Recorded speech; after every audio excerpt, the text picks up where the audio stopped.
Assalamualaikum dan hai. Baru-baru ni saya ada beli mesin basuh brand daripada Toshiba. Model yang ni dia mesin basuh secara front load lah. Dia datang sekali dengan dryer. Mesin ni saya beli online. Kalau order 2 mesin ni serentak, dia akan bagi, macam saya ni, bagi free gift untuk stacking kit ni lah, untuk kita tindan mesin basuh dekat bawah dan dekat atas tu mesin pengering.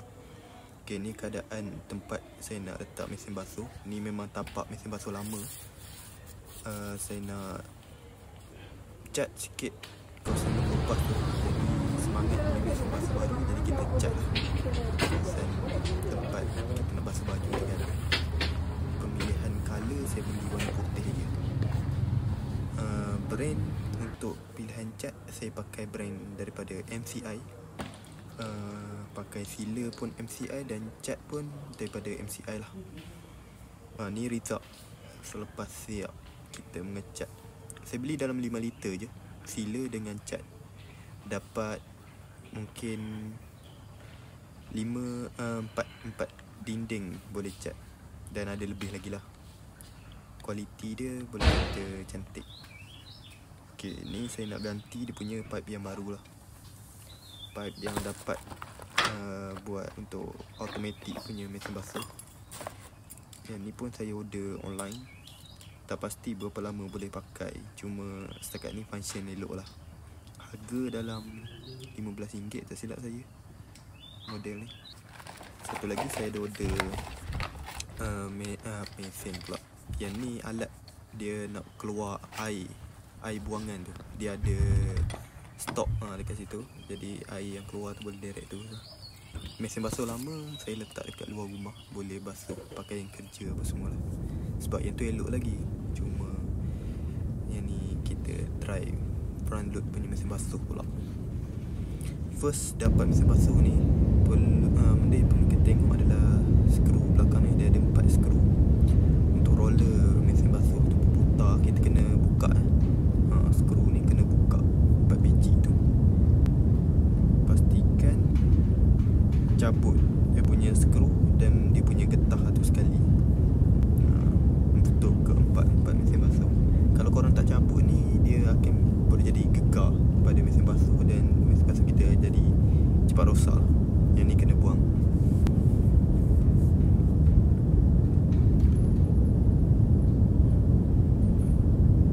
Getah yang saya cakap tu yang ni ni pun kena cabut juga. Ada 4, jadi kena cabut lah semua. Cabut dia senang, tarik macam tu je. Dan boleh nampak lah dia punya roller tu lagi senang berpusing. Okey, lepas tu dia bagi penutup ni, boleh cover balik lah lubang yang tadi. Takut ada masuk cicak ke apa semua, jadi kita kena tutup elok-elok. Benda ni pun dia bagi 4 pieces juga, jadi guna je semua. Okey, next untuk dryer.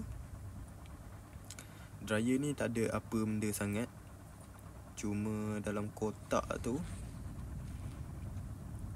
dia ada bagi cover yang ni. Okey. Tapi cover ni bukan untuk dryer, cover ni untuk mesin basuh. Dia kena pasang dekat bahagian bawah ni. Dia ada 4, 5, 6 skru. Korang kena pasang lah. Sebab benda ni memang kita tak akan buka dah, kecuali kita nak repair ke apa semua. Untuk time service pun kita tak buka, jadi kita tutup je benda tu.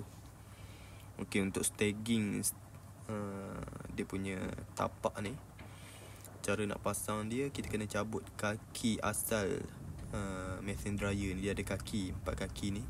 Yang plastik ni kita kena cabut, barulah boleh letak kita punya besi staging tu.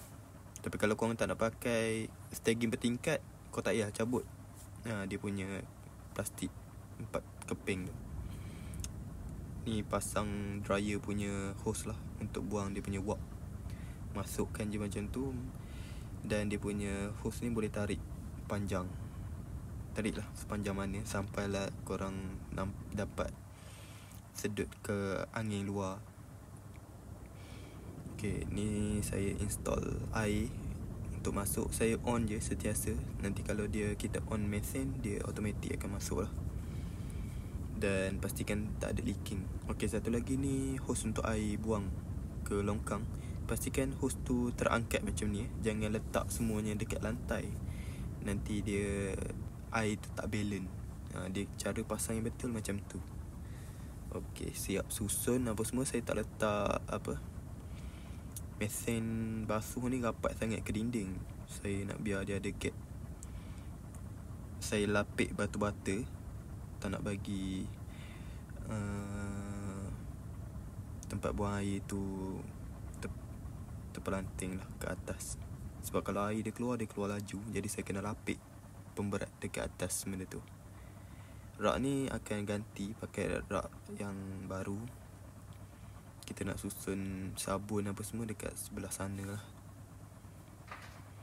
Okey, ni saya nak tunjuk view. Saya letak kabel tie je bahagian atas ni untuk hos wap angin tu akan keluar. Alright, untuk mod basuhan saya sentiasa guna yang paling singkat masa dia, iaitu sportwear. Untuk basuh saya akan guna yang ni 25 minit. Dan untuk pengeringan saya guna mod 20 minit quick. Tu pun dah cukup kering. Tak perlu lama-lama. Okey, tu je. Terima kasih menonton. Assalamualaikum. Bye.